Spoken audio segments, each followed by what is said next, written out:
reacting to Boris Johnson's latest plans to replace the Irish backstop in the EU withdrawal deal.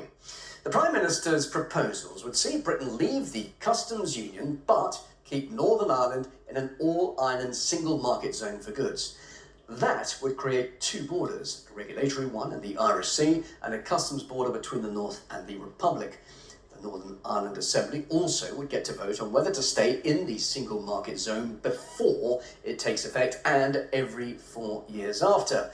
We're now going live to Paris, where RT Charlotte Dubinsky has the latest on the EU reaction. So, Charlotte, tell us, what sort of reaction have you heard there from across the channel?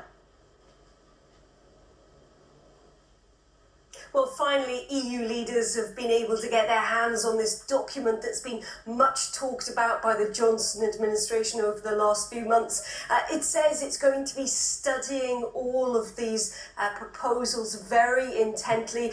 First off the bat, we heard from the EU chief Brexit negotiator, this is Michel Barnier, who didn't dismiss this document out of hand.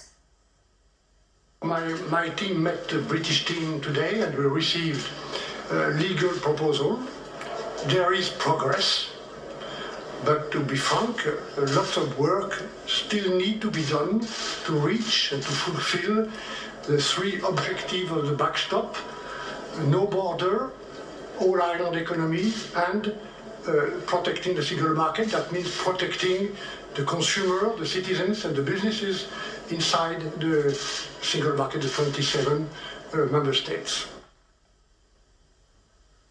Well, there seems to be a very similar line coming from the European Commission. The President Jean-Claude Juncker also said that he welcomed these plans from the Johnson administration. He said that they would advance those talks between the two different sides. And he talked about there being some positive advances, which is something for Boris Johnson to take away. This was what he said in terms of the goods entering into Northern Ireland from Great Britain. But, and this is still a very big but, he says that there is some problematic points, particularly when we talk about the backstop. Yes, the backstop, it's still there and it's still an issue. Now, some other reaction coming from European politicians, including MEPs such as Guy Verhofstadt. You might be able to see these pictures of when he got access to that document. Hard to tell at first whether he was laughing or crying, but he certainly didn't seem to be too amused by what he was reading. In regards to other leaders, they're remaining tight-lipped at the moment, but there are rumours circulating that they're not particularly happy. Perhaps Angela Merkel, the German Chancellor, has been speaking for them. Earlier on, she said that in regards to this document, she trusts Michel Barnier, the EU's chief Brexit negotiator, and that this would be for him to deal with. So perhaps sort of pushing things down the way, not wanting to say immediately what she thinks from it. Perhaps the most that we've had so far in terms of EU leaders' reaction was from the Irish Taoiseach. This is Leo Varadkar. This is what he had to say earlier in Parliament today. In terms of any proposals that are being produced today, I don't want to comment on them until I've had a chance to see them and study them. But certainly what we are hearing is not encouraging and would not be the basis for an agreement, sadly, in my view. We do want there to be a deal, we do want there to be an agreement, and we will work until the last moment to secure an agreement, but we will not do so at any cost. And we are ready for no deal if that's what the British decide to do.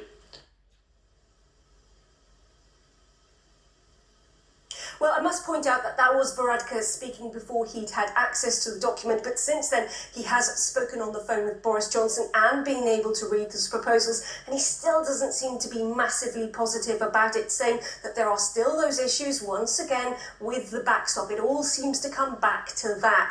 Of course, there are a couple of weeks now before the EU Council will meet, where they'll be able to discuss these proposals. Boris Johnson's administration is hoping for there to be a sort of a hardcore 10 days of negotiating with the EU to see whether he can get a new deal or not. But the reality is we're still going to be not find out what happens until at least October the 17th when the EU Council meets. Charlotte, thank you very much indeed for that. Well, back at home, Johnson's attempt to replace the Irish backstop has also divided opinion. His DUP allies have welcomed the plans, but Labour claims they're even worse than what's already on the table. RGK's Issa joins me now for more on this. So Issa, bring us up to date with the domestic reaction here. Well, the Prime Minister, Boris Johnson, has considered this to be quite a massive shift on the part of the UK. He says it's an example of the British government and the British negotiating side showing a great deal of compromise, and that now the time is for the EU to show the same willingness to shift from their positions in order for a deal to be done. I hope very much that our friends understand that and compromise in their turn. Because if we fail to get an agreement because of what is essentially a technical discussion on the exact nature of future customs checks, when that technology is improving the whole time, then let us be in no doubt, conference, of what the alternative is. The alternative is no deal. And that is not an outcome we want. It is not an outcome we seek at all. But let me tell you, my friends, it is an outcome for which we are ready. Now, of course, these proposals would involve some type of all-island regulatory zone on the island of Ireland. This is something, of course, the DUP have previously said was a red line for them and, of course, a red line for Theresa May. It's also, according to this proposal, going to give the devolved governments of Northern Ireland a say as to whether they endorse it or not, and also any physical checks between the North and the Republic in terms of customs and goods will be very minimal as far as those proposals by Boris Johnson is concerned. Interestingly, the DUP again, this was really a red line, something that would in effect create a border down the Irish Sea. They've welcomed it, saying that because they would be given some kind of democratic consent or democratic say over the process, including a vote for the Northern Irish Assembly, both to endorse it and then every 4 years, if they want to continue it, that this is something that they feel they can get on board with. And if that is the case, then it would represent quite the large victory for Boris Johnson. Of course, it still has to be accepted by the other side. However, Jeremy Corbyn, the leader of the opposition, was less than impressed with these proposals. It's worse than Theresa May's deal. I can't see it getting the support that he thinks it will get, and it will take us into a regime in Britain of deregulation, of undercutting, and I think will also undermine the Good Friday Agreement. What's worse is particularly the section on Northern Ireland, which is very unspecific how the Good Friday Agreement can be upheld within the terms of the letter that is sent, but also much worse is a specific intention to deregulate alongside Europe. Now, we also understand that the government could ask the Queen to prorogue Parliament again, although this time for less controversial reasons, perhaps, just so that Parliament can have a few days off to get ready for the Queen's speech, which is usual every year, but of course far less controversial than what we're going to see this year.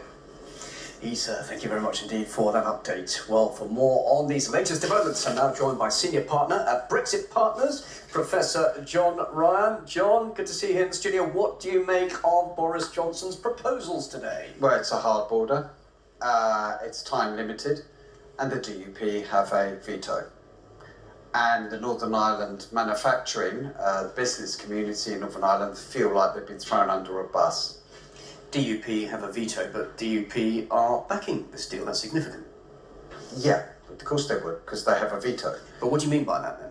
I mean that the whole issue about if Stormont comes back into being again and Northern Ireland Assembly is able to vote for every 4 years, or they don't like some aspect of this, they can veto it and it doesn't exist anymore. Understood. What about the EU, though? It hasn't outrightly actually dismissed this proposal, has it? In fact, the EU said they will examine it with objectivity. Now, that is more of a positive sign than simply dismissing the plans. Yeah, that's right. But everyone feels, at least, that this is a ploy. This is not a serious negotiation. It's a take it or leave it proposal.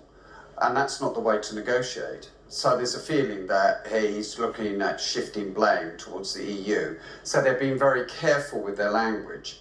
They'll look at this, but we have indications from the Irish already that they're unhappy about these proposals.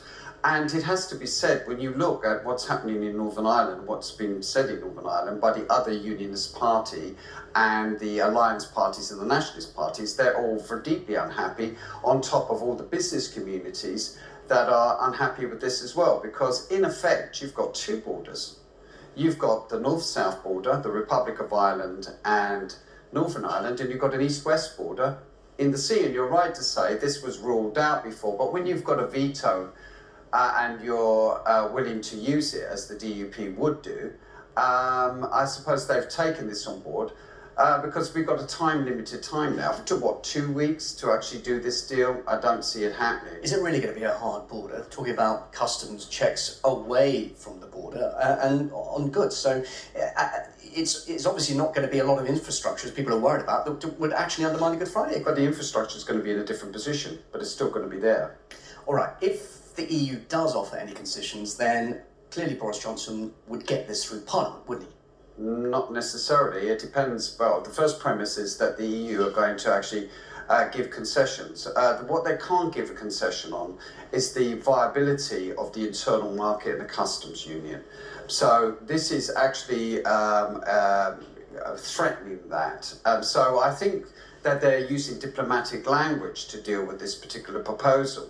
But this proposal is not serious. And talking of language, Boris Johnson's going ahead with saying there will be one alternative, and that is a no-deal outcome.